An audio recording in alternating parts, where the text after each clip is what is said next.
സംസ്ഥാനത്ത് ചൂടിന് ശമനമില്ല. താപനില പല ജില്ലകളിലും ഉയർന്നു തന്നെ തുടരുന്നു.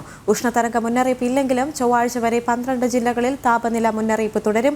ഇടുക്കിയും വയനാടും ഒഴികെയുള്ള ജില്ലകളിലാണ് മുന്നറിയിപ്പ്. ആലപ്പുഴ, കോഴിക്കോട് ജില്ലകളിൽ രാത്രികാല താപനില ഉയരാൻ സാധ്യതയെന്നും കേന്ദ്ര കാലാവസ്ഥാ നിരീക്ഷണ വകുപ്പ് അറിയിച്ചു. വിവരങ്ങളുമായി ശാലിനി ചേരുകയാണ്. ശാലിനി, എന്തൊക്കെയാണ് വിശദാംശങ്ങൾ? ദേവിക, സംസ്ഥാനത്ത് ഉഷ്ണതരംഗ സാധ്യതാ മുന്നറിയിപ്പ് ഇല്ല എങ്കിൽ പോലും ഉയർന്ന താപനില മുന്നറിയിപ്പ് തുടരുകയാണ്.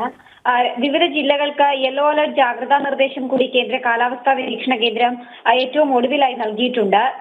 ഇന്ന് മുതൽ 7-ാം തീയതി വരെ പാലക്കാട് ജില്ലയിൽ ഉയർന്ന താപനില 39 ഡിഗ്രി സെൽഷ്യസ് വരെ ഉയരുമെന്നുള്ളതാണ് കാലാവസ്ഥാ നിരീക്ഷണ കേന്ദ്രം അറിയിക്കുന്നത്.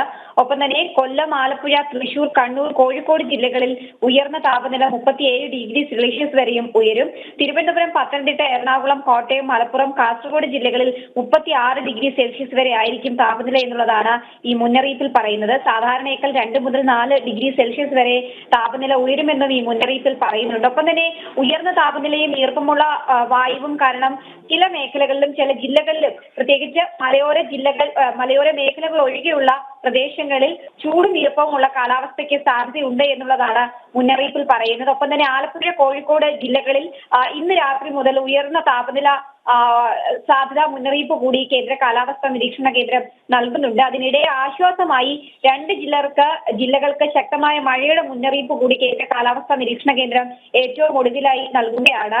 എറണാകുളം, വയനാട് ജില്ലകൾക്കാണ് ഇപ്പോൾ യെല്ലോ അലർട്ട് ജാഗ്രതാ നിർദ്ദേശം നൽകിയിട്ടുള്ളത്. 8-ാം തീയതി എറണാകുളം ജില്ലയ്ക്കും 9-ാം തീയതി വയനാട് ജില്ലയ്ക്കുമാണ് മഴ മുന്നറിയിപ്പ് നൽകിയിട്ടുള്ളത്. എങ്കിൽ പോലും ചൂടിന് ശമനമില്ല. ഉഷ്ണതരംഗ സാധ്യതാ മുന്നറിയിപ്പിൽ മാത്രമാണ് താൽക്കാലികമായ ഒരു ആശ്വാസം ഉള്ളത് എന്നുള്ളതാണ് കേന്ദ്ര കാലാവസ്ഥാ നിരീക്ഷണ കേന്ദ്രം അറിയിക്കുന്നത്. ദേവിക, വ്യക്തമാണ്. തിരുവനന്തപുരത്ത് നിന്ന് വിവരങ്ങൾ നൽകുകയായിരുന്നു എസ് ശാലിനി.